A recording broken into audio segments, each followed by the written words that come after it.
Playing hide and seek with Jesus. Ask to see my face, seek and you shall find.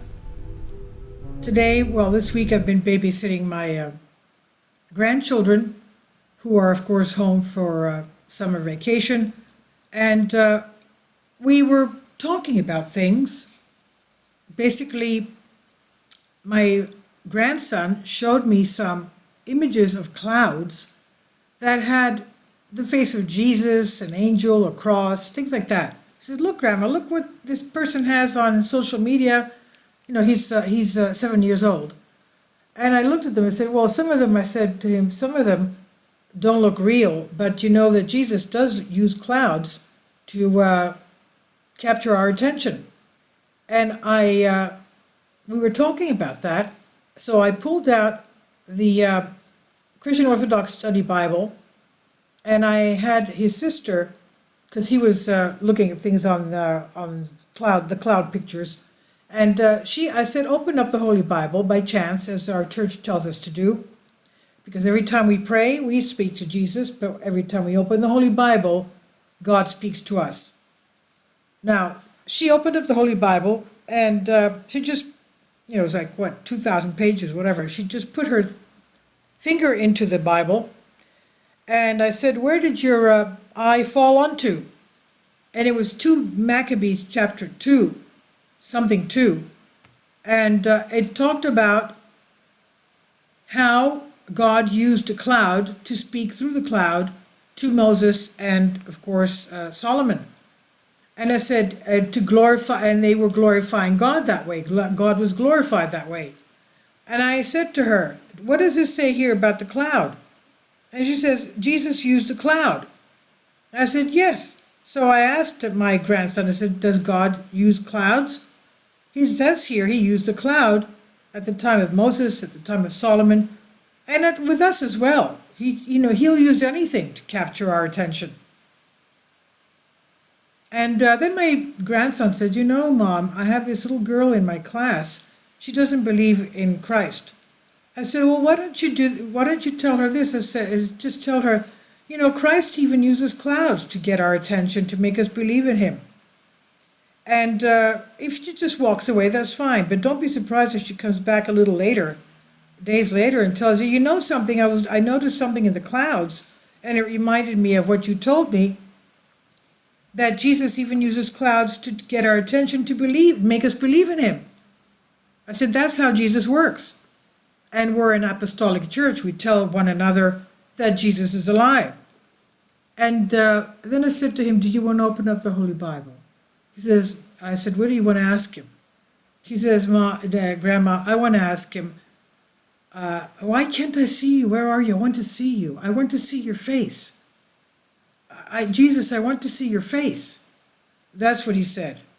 I said, do you know that that's a commandment? That's a commandment. In other words, it's an order by God to ask to see his face. And then we looked up on the internet, and it's Psalm 27:8. Seek my face in prayer, require my presence as your greatest need. Okay? And David said, my heart said to you, your face, O Lord, I will seek. And then he said, did he hear me? Did Christ hear me? My grandson said, did Christ hear me when I asked him that I want to see his face? I said, of course he heard you. And then we opened up Matthew 7:7. Ask and it will be given to you.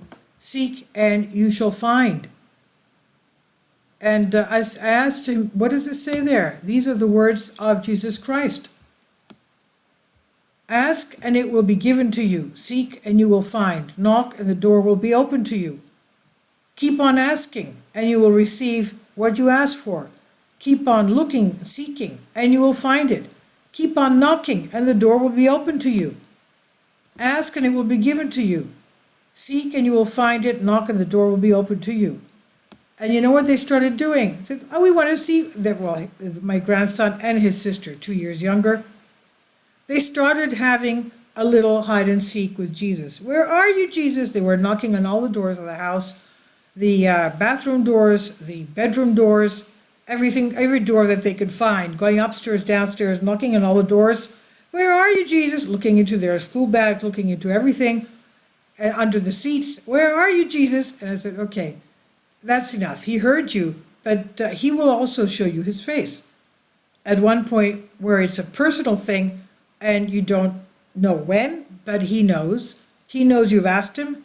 He says, seek, keep asking, seek and you will find, knock and it will be open to you. That's why they went around knocking on the doors, because they wanted to open the doors and seek and find Jesus. So they were playing hide and seek with Jesus. That's what happened today. I was so enthralled by all this, the games that they were playing. And they said to me, I believe in Jesus. I believe in Jesus. I said, ask and it will be given to you. You've asked him. And I said to them, I don't know too many children your ages that have asked to see Jesus' face. And in Christian Orthodoxy, that is called divine union. Once you see God's energies and his face, it could be a dream, it could be a vision, it could be when your eyes are open and you're in prayer, that you will see his face.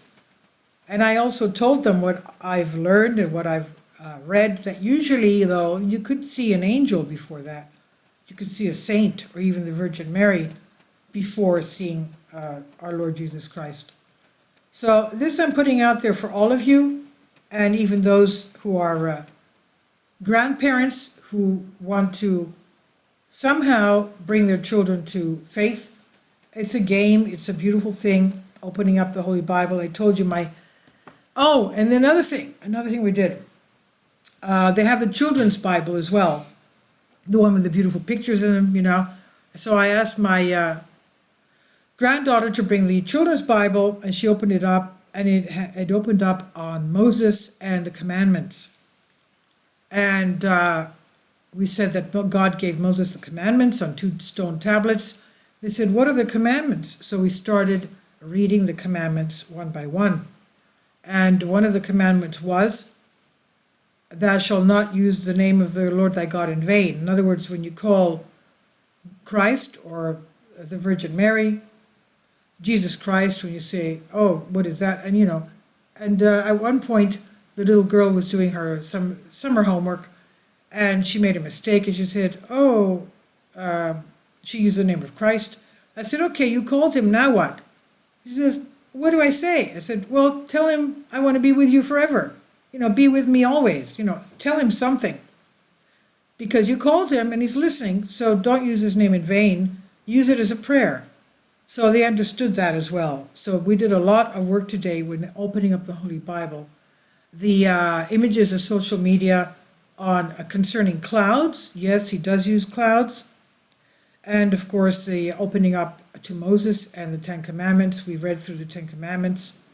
And the fact that they want to see his face, that's where you ask and it will be given to you. And that is divine union with God. It's called theosis. And not even monks and nuns have come to that. But you ask for it and it will be given to you.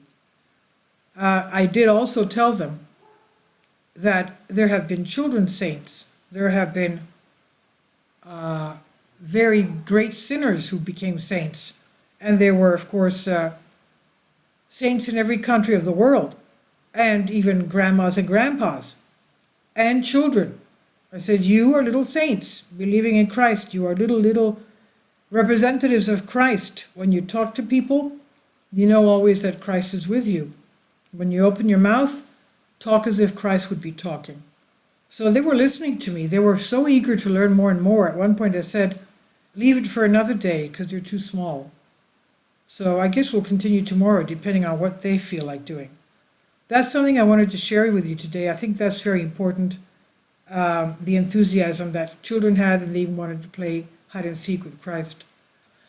Please leave your comments. Thank you for your support. God bless you all. Thank you. Finally, support my Patreon account. The daily posts are 5 videos daily, and they are totally different from what I have on my YouTube channel. Thank you so much for your support and that you find all my content so interesting. You'll find the Patreon account details in the description box below.